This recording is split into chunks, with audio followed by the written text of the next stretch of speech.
Fala galera, estamos hoje aqui com o motor T270 1.3 Flex Turbo, Jeep Compass, Renegade, Fiat Toro, Fiat Pulse Fastback, dando barulho na turbina, turbo compressor com barulho.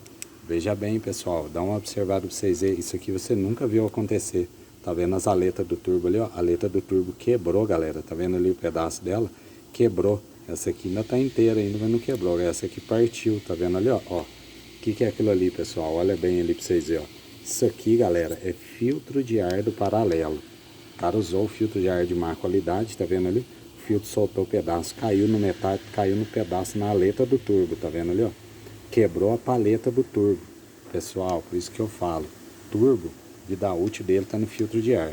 Mantém o filtro de ar original. O filtro de ar original desse carro aqui é o da marca Mopar.